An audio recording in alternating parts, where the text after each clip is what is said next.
All right, it's time to take a look at the final country in turn order. That is the United States in this strategy series, Axis and Allies Anniversary Edition 1941 setup. So, like I said, we're going to be looking at the United States. And because we're starting in 1941, things aren't quite as developed. As you notice from some of the other videos, Germany hasn't pushed as far over into here. Italy doesn't have quite as many forces. The situation with the British Navy looks a little bit different. Japan isn't quite as far along, but it does have a massive navy over here, 2 carriers fully loaded in the Pacific, ready to go after Pearl Harbor. At the game's beginning, we do control the Philippines. There is a case to be made. Japan has so much to do, grabbing these money islands, hitting China hard. The going after the Philippines might not be something it does the first turn. In fact, in my Japanese video, I don't have Japan going after them, but Japan can swing around on its second turn and take out the Philippines. In fact, it probably should do that because controlling the Philippines is a national objective if you're for the U.S. if you are playing with national objectives. So the U.S. may or may not have the Philippines. It probably will have lost one, if not both, of these fleets over here. The U.S. player does control China. We'll just touch on that a little bit later on in this video. They do not attack together, the U.S. and China, but normally the person playing as the U.S. Plays as China as well, and either the U.S. goes and then China goes, or China goes and then the U.S. goes. And then over here, Germany will have cleared out a decent portion of the British Navy. America only has a destroyer and a transport over here, so it does not have a very big navy. Now, the U.S. is the only country, really, that can afford to, well, maybe Japan, depending on how you look at it, but the U.S. can readily, on any given game, say, well, I'm going to focus heavily over here, and I'm going to ignore the Pacific. Or I'm going to focus heavily on Japan, and I'm going to ignore Germany, or maybe do a little bit of both. My experience is that trying to do a little bit of both typically means being less effective at either one. However, if you are coordinating well with the United Kingdom, they can do the heavy lifting, and you can just perform a support role over here, which is fine to do that. Now, if this British fleet is still alive, and the British haven't moved it out of the way, you could potentially move your fleet down here and, Operation Torch, I think, hit North Africa. Now, you don't have much to defend, so you trying to go in here on your own without any kind of British support on the first turn is probably not going to work out well for you. And chances are the British aren't just going to be sitting there. There's no reason for them to just let their stuff sit. So what I would recommend instead is perhaps move this fleet down here so it's out of range of British ships, but you still are in a position here where you could either hit North Africa, or you could even hit Western Europe. You could hit France on your next turn. Similarly, you could choose to move your fleet up here, or even up there by Sea Zone 1, because that would allow you to, again, hit France. You could hit North Africa. You could also come up here to Norway. So I would recommend one of those two things, and then if you are going to go after Germany, building some more surface ships as well as transports over here.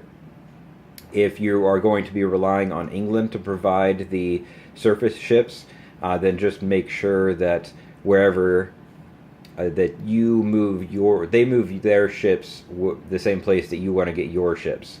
That way they are together, and Germany doesn't have an opportunity. Both England and you are going to be able to go England first and then you between Germany's turns. So as long as England moves where you want to be and then you follow suit, your navies will be together. So what you are going to end up doing over here for the first couple turns is building up, and eventually what I like to do is if I am playing going after Germany, I'll have England focusing up here, the U.S. focusing down here, which can be especially useful if you can take out Italy. That way, the maximum number of German coastal territories are threatened, and Germany has to either choose more territories, pick and choose from more territories when it divvies up its units, or it just has to give up some. Or it has to spread itself too thin that nothing's really protected. That's what I like to do if both the England and the U.S. are going heavily over here. Now, and then early in game, you might still coordinate, but again, this is once both fleets are strong enough, I like to split them up that way. Now, over in China, China does not have a whole lot. They'll get infantry on their turn. They get 1 infantry for every 2 territories they control. Every 2 Chinese territories they control. They also have 1 fighter over here that can fly around in Chinese territories to help them attack. And so you're going to be looking for opportunities. Can you take a territory or 2 back from Japan to maximize your number of infantry? Or if there's a vulnerable Chinese territory that they need to get a national objective, again, if you're playing with that, you can maybe take 1 of those territories away, and that can cause them, the loss of some IPCs they would have otherwise gotten.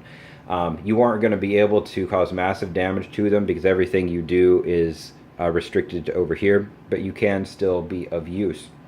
Now, as we move across over here, if you were going to go after Japan heavily as the U.S., which is something I like to do, especially in 1942 setup. Now this setup is a little bit different, but you do have a small fleet over here that is going to be safe from any Japanese incursion, pretty much. And so what I would recommend if I'm going after Japan, they have so much stuff here, we need a strong defense. We need some carriers and to help with our force projection, get some fighters on there. So I would recommend a carrier minimum, to put over here, move this fleet up there as well. If the British fleet is still alive, then maybe we can have our fleets, their fleet and our fleet join over here, as long as it's safe from a Japanese counterattack. And then you're going to want to slowly start pushing in with carriers and fighters. If Japan has subs, maybe a destroyer. But you're going to want a very strong defense early on so that Japan can't push this way and hurt you, and then you're slowly going to want to push probably down this way, taking the islands as you go. That way, if you are in a naval battle and a carrier gets destroyed, your fighters have some place to land. They don't just automatically die and fall into the sea, because that can be super... Well, that can really change the whole dynamic over here if something like that were to happen. And then you can gobble up these money islands, you can get the Philippines back, and basically cut Japan off from what it's going to be trying to do, expanding its empire this way. Now, there will be a lot of things that could happen, because now we're talking several turns into the game, but that's where I would start. Building a navy that's especially strong with defense, with those carriers and fighters, and then slowly pushing this way, grabbing these islands, grabbing the money islands in the Philippines. So those are my thoughts on, not on Japan, on the United States. I would personally, I do like going after Japan in this version, unlike in a lot of other versions. So my lean at this point is to use minimal resources. Certainly the couple ships we have over here and a bomber to help out this front. Maybe build another ship or 2 over here to help England, but then to devote the rest of my attention focusing on Japan. So those are my thoughts on the last country to go in turn order. I hope you guys enjoyed this series. This is probably going to be my last video for the night, but I hope to get some more videos up before too long.